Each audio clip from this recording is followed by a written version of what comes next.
Bismillahirrahmanirrahim. Assalamu alaikum students. I'm your English teacher Ms. Fakra Fiaz. Today's lecture is grammar based. In this lesson you will learn how to make a complete sentence. A complete sentence must have two essential parts. एक complete sentence में two essential parts होते हैं, subject and verb. A subject is a noun, a person, place, thing or an idea that tells us what the sentence is about. In one of my grammar lessons, I explained you subject and verb.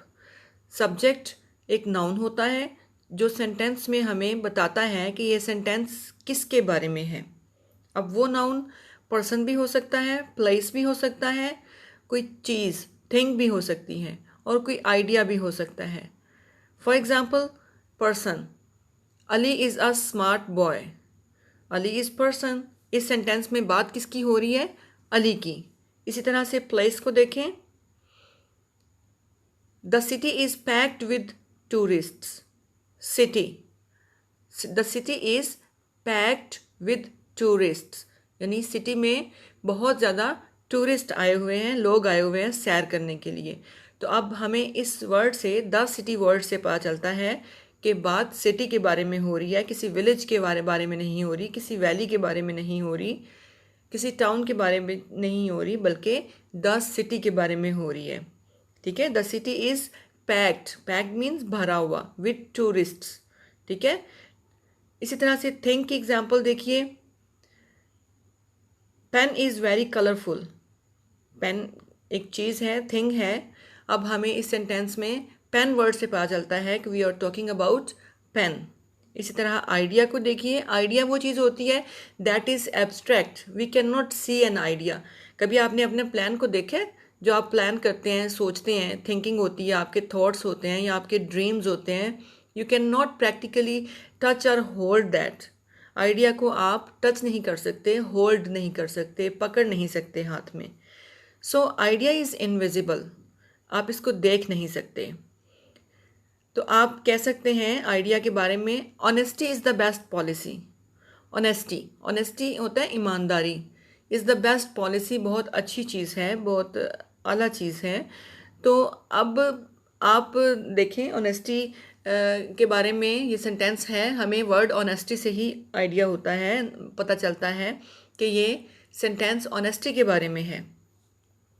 So Subject is the word which tells us what the sentence is about. Sentence किस चीज़ के बारे में है हमें subject से पता चलता है. Second part is verb. Verb आपको already पता है. Action word को verb कहते हैं.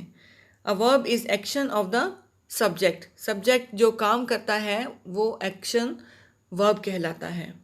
If either of these two essential parts is missing. अगर इन दोनों पार्ट्स में से, ये जो दोनों लाजमी पार्ट्स हैं, essential means very very important, और जो लाजमी पार्ट्स हैं सब्जेक्ट एंड वर्ब, इनमें से कोई एक ना हो सेंटेंस के बारे में, तो आवर सेंटेंस इज इनकम्प्लीट. ठीक है. अगर सेंटेंस में सब्जेक्ट या वर्ब में से एक चीज़ ना हो तो हम इसको कंप्लीट सेंटेंस नहीं कहेंगे. अब हम इसकी कुछ एग्जांपल्स देखते हैं कि किस तरह से सब्जेक्ट और वर्ब की मौजूदगी और एब्सेंस एक सेंटेंस को इफ़ेक्ट करती है. What is a complete sentence? Examples of missing subjects.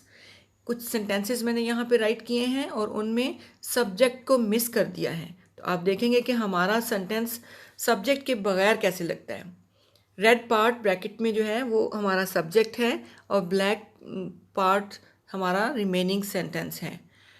My father. अगर हम इस सेंटेंस में, फर्स्ट सेंटेंस में माय फादर राइट नहीं करते, जस्ट राइट करते हैं went to the store. Went to the store, क्या ये हमारा कंप्लीट सेंटेंस है? आपको बात की समझ आई है? वेंट टू द स्टोर, आपको ये तो पता चला है कि स्टोर गए, लेकिन आपको ये तो नहीं पता चला कौन गया. बाबा गए हैं, मॉम गई हैं, या बच्चे गए हैं, या कौन ओल्ड मैन गया है, कौन गया है, वर्कर गया है, सेल्समैन गया है, कोई पता नहीं आपको. ठीक है।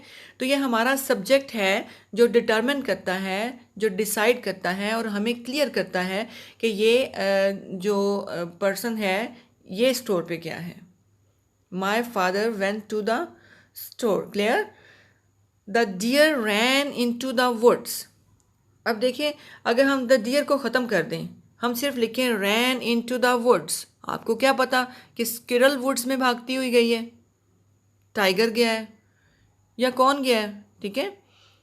तो हमें सब्जेक्ट से अंदाज़ा होता है कि ये किस के बारे में बात की जा रही है। The deer ran into the woods, जब हम डियर लगाएंगे तो हमें पता चलेगा कि वुड्स में कौन गया है। So subject is very important part of a sentence. My cousin Jain, अब इसमें ये सब्जेक्ट है लेकिन हम इसको राइट नहीं करेंगे, हम इसके बगैर रिमेनिंग सेंटेंस बोलेंगे। Ate 2 slices of bread, slices bread के 2 स्लाइसिस खाए, हमें क्या पता किसने खाए हैं, ठीक है। जब हम सब्जेक्ट लगाएंगे तो फिर हमें क्लियर होगा कि किसने काम किया है। So subject without subject a sentence is incomplete. Incomplete इसलिए होता है कि हमें वो कंप्लीट बात समझा नहीं पाता, हमें सेंटेंस से पूरी बात की समझ नहीं आती। जब तक हमें पूरी बात समझ ना आए वो सेंटेंस कंप्लीट सेंटेंस नहीं होता, और उसके लिए हमारे पास सब्जेक्ट और वर्ब का होना बहुत ज़रूरी है। यहाँ पे नीचे कुछ एग्जाम्पल्स हैं, इसमें आपको वर्ब नहीं मिलेगा, ठीक है। इसमें सब्जेक्ट गिवन है लेकिन वर्ब को मिस किया है, तो आप देखिएगा आपको सेंटेंस कैसा लगता है। N amazing performer from Lahore, this is subject, एक परफॉर्मर है। अब देखिए इसमें हमें क्या पता उसने क्या किया है, अधूरा सेंटेंस है ना। An amazing impressive performer from Lahore, Lahore से एक अमेजिंग परफॉर्मर। अब हमें क्या पता उसने वहाँ पे परफॉर्म किया है या हमारे किसी फंक्शन में परफॉर्म करने आया है, या उसने अच्छा परफॉर्म किया है या नहीं किया है, या उसने जो उसकी ऑडियंस है उसको एक्साइट किया है या नहीं किया। सो हम ये आगे अगला हिस्सा लगाएंगे, अपना वर्ब ऐड करेंगे तो फिर हमारा सेंटेंस कंप्लीट होगा। An amazing performer from Lahore performed on the stage, stage पर परफॉर्म किया। नंबर 2 सेंटेंस में देखिए, some kind hearted people, people की बात हो रही है और काइंड हार्टेड है। अब काइंड हार्टेड पीपल ने क्या किया है ये हमें नहीं पता, ये हमें एक्शन से पता चलेगा। काइंड हार्टेड पीपल का एक्शन कौन सा था। Some kind hearted people ran to help the injured, जो ज़ख्मी बंदा था, इंजर्ड बंदा था, उसकी हेल्प करने के लिए काइंड हार्टेड पीपल भागे। 6 नॉटी बॉयज़, अब नॉटी बॉयज़ तो कुछ भी कर सकते हैं, आप उनसे कुछ भी एक्सपेक्ट कर सकते हैं, ठीक है। उनको पनिशमेंट भी मिल जाती होती है, हो सकता है उनको पनिशमेंट मिली हो, लेकिन हमें जब तक वर्ब नहीं पता चलेगा हम डिसाइड नहीं कर सकते कि 6 नॉटी बॉयज़ के बारे में कौन सी बात होने जा रही है। सो वर्ब का जानना बहुत ज़रूरी है। 6 naughty boys prank their classmates, उन्होंने अपने क्लासमेट्स को प्रैंक किया। I think it's clear to you. There are 2 main parts of a subject of a sentence, subject and verb. इनके बगैर सेंटेंस कंप्लीट नहीं होता। इनमें से कोई एक भी अगर हटा दें, अगर हमने सब्जेक्ट हटाना है, रिमूव करना है, जैसे कि हमने फर्स्ट एग्जांपल्स में किया है, तो फिर भी हमारा सेंटेंस इनकम्प्लीट है। और अगर हम वर्ब को रिमूव करेंगे जैसा कि हमने सेकंड एग्जांपल्स में किया है, तो तब भी हमारा सेंटेंस इनकम्प्लीट रहेगा। सो इन दोनों की मौजूदगी बहुत ज़्यादा ज़रूरी है एक सेंटेंस को कंप्लीट करने के लिए।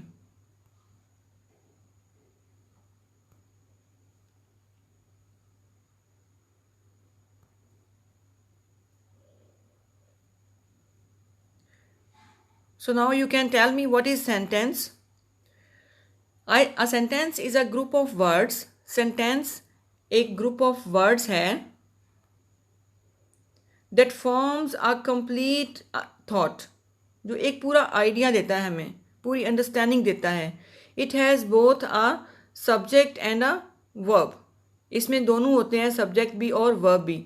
ऑब्जेक्ट इज ऑप्शनल, ऑप्शनल वो चीज़ होती है जो ऑप्शन पे होती है, जो कभी होती है कभी नहीं होती, that is called optional. Object is optional. Here in these pictures you can see different actions, action verbs. Different people are performing different actions. Let's see. Walk, run, write, sit down, stand up, fight, laugh, read, play, listen, cry, think. These are some of the actions which people are performing. Here are some examples of sentences. The boy plays a video game. लड़का एक video game play करता है. अब इसमें देखिए the boy. This sentence is about the boy. Boy के बारे में ये सेंटेंस है. और वो एक्शन कौन सा कर रहा है? वो प्ले कर रहा है, चला रहा है. अब किस चीज़ को चला रहा है? That is object. A video game. The boy plays a video game. Next sentence में the man reads a book. ये सेंटेंस किसके बारे में है? बुक के बारे में है? No. This sentence is about the man. The man reads. Reads is action. A book. Book is object. Object sentence का वो पार्ट होता है जिसमें ये दिखाया जाता है कि एक्शन किस चीज़ पर किया जा रहा है. यहाँ पे बुक पर एक्शन किया जा रहा है, बुक को पढ़ा जा रहा है. So a book is object. The girl dances in the party. Girl party में dance कर रही है. Dances is action. The girl is subject. The soldier fights with enemy. The soldier is the man who is doing something in a sentence. हमें पता चलता है कि the sentence is about the fight of soldier. The soldier fights with enemy. Soldier is subject, fights is verb, with enemy object. Last sentence में देखिए the joker laughs. Joker. Joker is subject, laughs is verb, but there is no object. किस पे laugh करता है? ये तो लिखा ही नहीं, ये बताया ही नहीं. So this sentence has two parts, subject and verb. जबकि बाकी 4 एग्जाम्पल्स में you can see subject, verb and object.